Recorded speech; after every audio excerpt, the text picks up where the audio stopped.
भारत में प्रतिभाओं की कोई कमी नहीं है, लेकिन पैसों के अभाव में तमाम प्रतिभाएं दम तोड़ देती हैं। ऐसे ही तमाम प्रतिभावान बच्चों के लिए सहारा बने हैं भोपाल सीआईडी में डीएसपी के पद पर तैनात प्रदीप मिश्रा। प्रदीप मिश्रा ने साल 2011 में एक कोचिंग सेंटर खोला। इस कोचिंग सेंटर में फ्री में कॉम्पिटिटिव एग्ज़ाम की तैयारी कराई जाती है। प्रदीप मिश्रा के पढ़ाए करीब 300 बच्चे अफसर के पद पर तैनात हो चुके हैं। तो आइए सुनाते हैं प्रदीप मिश्रा की पूरी दास्तान उन्हीं की ज़ुबानी।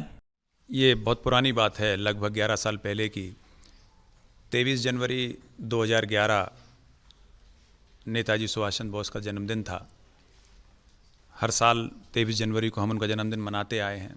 कहीं ना कहीं मैं इंस्पायर्ड रहा हूँ उनसे। तो मन में ऐसे ही विचार आया कि जब नेताजी गुलाम देश से बाहर जाकर और एक बड़ी फौज तैयार कर सकते हैं इस देश के लिए, तो क्या मैं आज़ाद भारत में ऐसे नौनिहालों की, ऐसे युवाओं की फ़ौज तैयार नहीं कर सकता जो राष्ट्र प्रेम के लिए काम करे, जो सामाजिक हित में काम करे।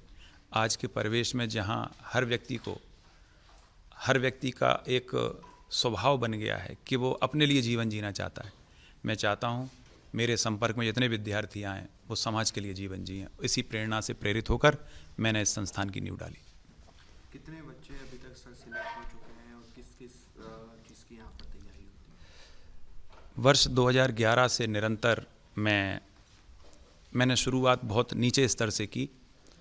पहला, चूँकि मैं पुलिस में डीवाईएसपी के पद पर कार्यरत हूँ वर्तमान में भी, और मन में यही रहा कि पुलिस वालों के बच्चे आसानी से आगे नहीं बढ़ पाते हैं। धन का अभाव, पेरेंट्स के पास समय का अभाव, कहीं ना कहीं नीचे स्तर पर ज्ञान का भी अभाव होता है। तो ऐसे परिवेश में मैंने पहले से शुरुआत की थी कि पुलिस वालों के बच्चों के लिए मैं कुछ करूं, और शुरुआत मैंने ऐसी तरह से की थी। लेकिन आगे चलकर फिर मैंने दूसरे बच्चों को भी एडमिशन देना शुरू किया, और यही कोशिश रही कि संस्थान में मैं विद्यार्थियों को अधिक से अधिक कैसे कर पाऊँगा, क्या कर पाऊँगा। इसके लिए मैंने फिर बहुत ही एक स्ट्रिक्ट शेड्यूल भी बनाया था। मैं सुबह रोज़ाना 3 बजे उठता था, और 3 बजे उठकर मैं पहले 3 घंटे स्वाध्याय करता था।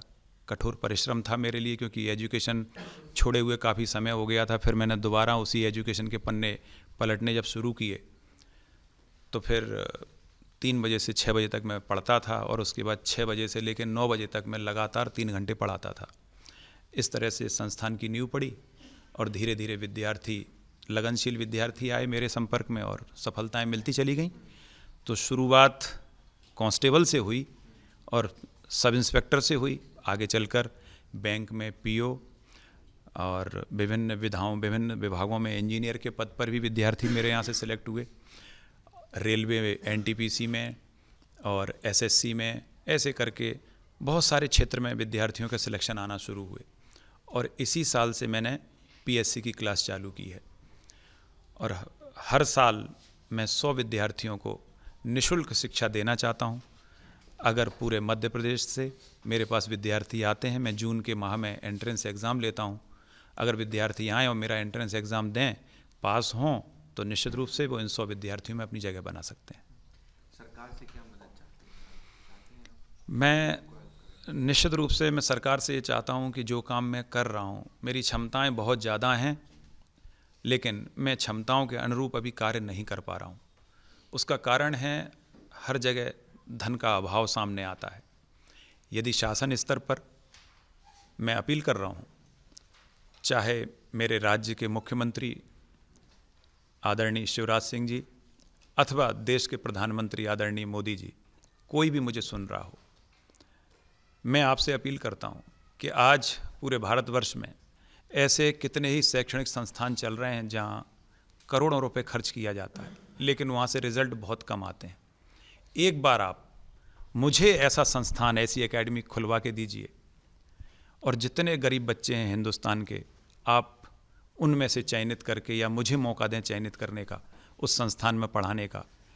मैं इतने रिजल्ट दूंगा कि एक दिन वो एकेडमी किसी तक्षशिला से कम नहीं होगी।